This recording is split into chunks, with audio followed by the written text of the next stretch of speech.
ನಮಸ್ಕಾರ ವೀಕ್ಷಕರೇ, public times Kannada news ಚಾನೆಲ್ಗೆ ಸ್ವಾಗತ. ನಾನು ನಿಮ್ಮ ರೂಪೇಶ್ ಕೆಂಸಾಗರ. ಟೂರಿಸ್ಟ್ಗಳಿಗೆ ಅಲ್ಲಿ ಇದ್ದು ಬೆಳಿಗ್ಗೆ ಒಂದ್ ದಿವಸದ ಪ್ಯಾಕೇಜ್ ಮಾಡಬೇಕು ಅಂತ ತೀರ್ಮಾನ ಮಾಡಿದೀವಿ. ಸಂಜೆ ಬಂದ್ರೆ ಶನಿವಾರ ಸಂಜೆ ಬಂದ್ರೆ ಭಾನುವಾರ ಸಂಜೆ ಅಂದ್ರೆ ಯಾರಾದ್ರೂ 5 ಗಂಟೆಗೆ ಎಂಟ್ರಿ ಕೊಟ್ರೆ ಎಲ್ಲ ನೋಡ್ಕೊಂಡು ಮತ್ತೆ ಮಾರನೇ ದಿವಸ ಒಂದು 3-4 ಗಂಟೆಗೆ ಇಲ್ಲಿಂದ ಬಿಡಬೇಕು. ಆ ರೀತಿ ಒಂದು ಪ್ಲಾನ್ ಮಾಡ್ತಾ ಇದೀವಿ. ಟೂರಿಸ್ಟ್ಗಳನ್ನ ಅಟ್ರಾಕ್ಟ್ ಮಾಡಬೇಕು ಅಂತ ತೀರ್ಮಾನ ಮಾಡಿದ್ವಿ. ಸರ್, ಈಗ ಈಶ್ವರ್ ಖಂಡ್ರೆ ಲಾಸ್ಟ್ ಟೈಮ್ ಕೆಲವೊಂದು 3-4 ತಿಂಗಳಿಂದ ಕೊಟ್ಟಿದ್ದಾರೆ, 2 ಕೋಟಿ ಕೊಟ್ಟಿದ್ದಾರೆ. ಅದು ಸಾಲಲ್ಲ. ಈಗ ಇನ್ನೊಂದು 15 ದಿವಸದಲ್ಲಿ ಟೊಯೋಟೋದವ್ರು ಮುಂದೆ ಬಂದಿದ್ದಾರೆ. ಇವೆಲ್ಲಾನು ಕೂಡ ನಾವು ಅವರ ಸಹಾಯ ಮಾಡಬೇಕು ಅಂತ ತೀರ್ಮಾನ ಮಾಡಿದೀವಿ. ಆಮೇಲೆ ಪ್ರೈವೇಟ್ನವ್ರಿಗೆ ಮೇಂಟೆನೆನ್ಸ್ ಕೊಡ್ತೀವಿ. ಸರ್ಕಾರ ಮೇಂಟೈನ್ ಮಾಡ್ಲಿಕ್ಕೆ ಆಗಲ್ಲ. ಅದನ್ನ ಪ್ರೈವೇಟ್ನವ್ರಿಗೆ ಮೇಂಟೆನೆನ್ಸ್ ಕೊಟ್ರೆ ಮೇಂಟೆನೆನ್ಸ್ ಕೂಡ ಸುಲಭ ಆಗ್ತದೆ. ಆಮೇಲೆ ನಮಗೆ ಆದಾಯನೂ ಕೂಡ ಬರ್ತದೆ. ಸರ್, ಇಲ್ಲಿಂದ ಒಂಚಿನ ಬೆಲೆಗೆ ನಾವು ರೂಪಾಯಿ ಮಾಡೋದಕ್ಕೆ ಮಾಡಿದ್ವಿ. ಅದು ನೀವು ಫಾರೆಸ್ಟ್ ಅವ್ರ ಪರ್ಮಿಷನ್ ಕೊಟ್ರೆ ಮಾಡಿಸ್ಬೋದು. ನಾವು ರೋಪ್ ವೇ ಮಾಡಬೇಕು ಅಂತ ನನಗೆ ಮೊದಲಿಂದನೂ ಐಡಿಯಾ ಇದೆ.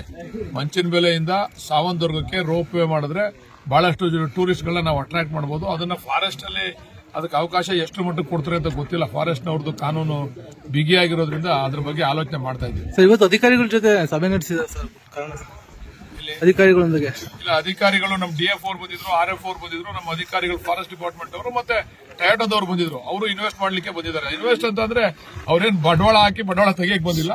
ಇಲ್ಲಿ ಟೂರಿಸ್ಟ್ ಗಳಿಗೆ ಅನುಕೂಲ ಆಗ್ತಕ್ಕಂಥ ರೀತಿಯಲ್ಲಿ ಅವರು ಕೂಡ ನಾವು ಕೂಡ ಇಲ್ಲಿ ಅದನ್ನ ಡೆವಲಪ್ ಮಾಡ್ಕೊಡ್ತೀವಿ ಅಂತಕ್ಕಂಥದನ್ನ ಬಂದಿದ್ದಾರೆ. ಡೆವಲಪ್ ಮಾಡೋದಕ್ಕೆ ಬಂದಿದ್ದಾರೆ.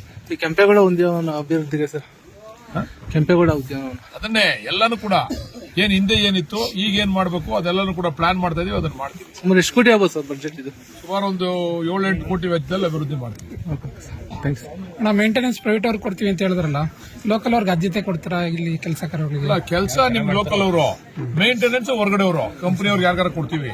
ಬಟ್ ಕೆಲಸ ಮಾತ್ರ ಯಾರು ಹೊರಗಡೆ ಕರ್ಕೊಂಡ್ ಮಾಡ್ಸಂಗಿಲ್ಲ. ಲೋಕಲ್ ಅವರೇ ಮಾಡ್ಬೇಕು ಕೆಲಸ. ಪ್ರೈವೇಟ್ ಅವ್ರು ಬಂದು ಅವ್ರವ್ರ ಅಡಿಗೆ ಭಟ್ರು ಮಾತ್ರ ಹೊರಗಡೆಯಿಂದ ಬರ್ತಾರೆ. ಇನ್ ಬೇರೆ ಕೆಲಸಕ್ಕೆಲ್ಲ ನಾವೆಲ್ಲ ಇದೀವಲ್ಲ, ಅದಕ್ಕೆ ಕೇಳಿದ್ವಣ ಯಾಕಂದ್ರೆ ಅಡಿಗೆ ರುಚಿಯಾಗಿದ್ರೇನೆ ಜನ ಬರೋದು. ಅದೆಲ್ಲ ಸರಿ ಸರಿ. ಶುಚಿತ್ವ ಮತ್ತೆ ಯೋಗಕ್ಷೇಮ ಇಷ್ಟು ಚೆನ್ನಾಗಿ ನೋಡ್ಕೊಂಡ್ರೆ ಟೂರಿಸ್ಟ್ಗಳು ಜಾಸ್ತಿ ಬರ್ತಾರೆ. ಸರ್, ಇಲ್ಲಿಂದ ಕರ್ಕೊಂಡ್ಬಂದು ಮೇಲೆ ಕರ್ಕೊಂಡೋಗಿ ಸೇಫ್ಟಿ ಕರ್ಕೊಂಡು ಹೋಗ್ತಾರೆ. ಅವ್ರ ಭದ್ರತೆಗೆ ಏನಾದ್ರು ಸರ್?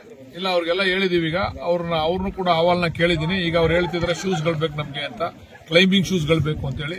ಕ್ಲೈಂಬಿಂಗ್ ಶೂಸ್ ಅನ್ನು ಮತ್ತೆ ಅವ್ರಿಗೊಂದು ಡ್ರೆಸ್ಗಳನ್ನ ಚಳಿಗಾಲದಲ್ಲಿ ಅವ್ರಿಗೆ ಸ್ವಲ್ಪ ಬೆಚ್ಚಿನ ಇದನ್ನ ಕೂಡ ಕೊಡಿಸ್ಬೇಕು ಅಂತ ಹೇಳಿ ಮತ್ತೆ ಒಂದು 200 ರೂಪಾಯಿ ಜಾಸ್ತಿ ಮಾಡಿ ಅಂತ ಮನವಿ ಮಾಡಿದ್ದೀನಿ. ಒಂದು 200 ರೂಪಾಯಿ ಅವ್ರಿಗೆ ಇವಾಗ 800 ರೂಪಾಯಿ ಕೊಡ್ತಾ ಇದ್ದಾರೆ ಒಂದು ದಿವಸಕ್ಕೆ. ಅದನ್ನ 200 ರೂಪಾಯಿ ಜಾಸ್ತಿ ಮಾಡಿಕೊಡಿ ಅಂತ ಹೇಳಿದೀವಿ. ಅದನ್ನು ಕೂಡ ಕನ್ಸಿಡರ್ ಮಾಡ್ತೀವಿ. RF ಅವರು ಮೇಲ್ಗಡೆ ಬರದೆ ಅದನ್ನ ಅಪ್ರೂವಲ್ ತಗೋತೀವಿ ಅಂತ ಹೇಳಿದ್ರು. ಸರ್, ಏನೋ ಸುಲಭವಾಗಿ ಕೆಲವುಗಳು ಎತ್ತಕ್ಕಾಗಲ್ಲ ಸರ್, ಅದಕ್ಕೆ ಆ ಕಡೆ ಅದನ್ನ ಹೇಳಿದೀನಿ RF ಅವ್ರಿಗೆ. ಎಲ್ಲಿ ತುಂಬಾ ಇಕ್ಕಟ್ಟಿನ ಜಾಗ ಇದೆ ಅಲ್ಲಿ ಮೆಟ್ಲುಗಳು ಮಾಡತಕ್ಕಂಥದ್ದು ಅಥವಾ ರೈಲಿಂಗ್ಸ್ ಹಿಡ್ಕೊಂಡು ಹತ್ತಕ್ಕೆ ರೈಲಿಂಗ್ಸ್ಗಳು ಮಾಡತಕ್ಕಂಥದ್ದು ಮಾಡಬೇಕು ಅಂತ ಹೇಳಿದ್ದೀನಿ. ನಿರಂತರ ಸುದ್ದಿ ಸಮಾಚಾರಕ್ಕಾಗಿ ವೀಕ್ಷಿಸಿ ನಿಮ್ಮ public times Kannada news channel ಅನ್ನ. ವಂದನೆಗಳು.